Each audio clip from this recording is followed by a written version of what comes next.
گوشه نمونه‌آوری را در مؤسسه تحصیلات میانه عمومی رقم 50 اساساً دستاوردهای خوانندگان در آزمون المپیادهای گوناگون تشکیل می‌دهند. موفقیت در آزمون توجیکان آینه تاریخ ملت، زباندانی، جهاندانی و دیگر آزمون‌های ناحیوی و جمهوری. امسال مؤثرین و آموزگاران عزم دارند تا این گوشه را با دریافت جایزه آزمون جمهوری فروغ صبح دانای کتاب است مکمل و پرتر سازند. از این رو در کتابخانه تعلیمگاه شرایط فراهم است تا داوطلبان این سبقت خوب آمادگی دیده و در آن دست بالا شوند. در طول تاریخ یگانه دوستی که انسان رو یعنی راهنمایی کرده است این البته که کتاب است و این هم بیهوده نیست که سالهای اخیر حکومت جمهوری تاجیکستان وابسته به پیشروی همین سمت یک قطار آزمون‌های سطح جمهوری تیار نموده است که به واسطه سرپرست آنها خود رهبر دولت محترم امامعلی رحمان میباشد. از جمله آزمون فروغ صبح دانایی کتاب است، علم فروغ معرفت، تاجیکستان وطنی عزیز من، تاجیکان در آینه تاریخ ملت و یک قطار آزمون‌های دیگر و مؤسسه ما همچون یک مؤسسه تعلیمی دوم کوشش می‌کند که در ردیف دیگر مؤسسه‌های مملکت البته در این سمت فعال باشد. با نفرانی که می‌خواهند به سمت کتابخوانی یعنی هرچی بیشتر جلبشان به آنها شرایط میسر بیاورد و ادبیات‌هایی که برای آنها لازم است البته که در مؤسسه اگر در شکل چاپی وجود نداشته باشند به شکل الکترونی برای آنها تامین نماید. در سالهای گذشته نیز خوانندگان مؤسسه در آزمون جمهوری فروغ صبح دانای کتاب است اشتراک کرده بودند و تا دور شهری صاحب راحت شدند. با نظرداشت تجربه اندوخته‌شان نیت دارند که امسال تا دور نهایی تدبیر مذکور راه یافته و جایهای سزاوار را به دست آورند. حبیبه زاکرزاده سال گذشته تا دور شهری آزمون مذکور راه یافته بود. امسال با زیاد نمودن نامگوی ادبیات مطالعه کرده‌اش و از خودخوانی اشعار نو شاعران نقشه کامیاب شوی در این سبقت را دارد. من در سال گذشته در فروغ صبح دانایی در نامیناسیون بچگانه اشتراک کردم و تا دور دوم رفتم.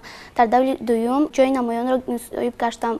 این سال هم تیاریمان خیلی خوب است. این سال در نامیناسیون بچگانه میخوام تا دور سوم رفته جای نمایان را صاحب کردم و همینطور پیشرفتگی با استادان ما خیلی تیاری‌های جدی دیده ایستادیم. همینطور پیشرفتگی‌های خیلی زیاده داریم. واقعا هم فروغ صبح دانایی کتاب است تدبیر است که توجه، شوق و ذوق جامعه را به کتابخوانی و کتابداری بیدار و زیاد کرد. چهره‌های را معرفی نمود که ملکه بلند را صاحبند و از دردانه آفریده‌های شاعران کلاسیک و معاصر آگاه و باخبرند. بیشتر از این سال تا سال صف ذوقمندان و دوستداران کتاب افزایش یافته ایستاده است. در مؤسسه تعلیمی رقم 124 ناحیه فردوسی شهر دوشنبه نیز با ذوق بلند طالب علمان سرگرم آمادگی با آزمون مذکورند. امسال 20 نفر از این مؤسسه داوطلب در این تدبیرند و برای دور ناحیوی الکه راحت را دسترس نمودند. با مقصد اجرای امرهای پرزیدنت جمهوری تاجیکستان آید با آزمون‌های فروغ صبح دانای کتاب است، این فروغ معرفت و معرفت حقوقی آینه خودشناسی در مؤسسه تحصیلات میانه عمومی الکه دوره اول آزمون داخلی مؤسسوی گذرانیده شد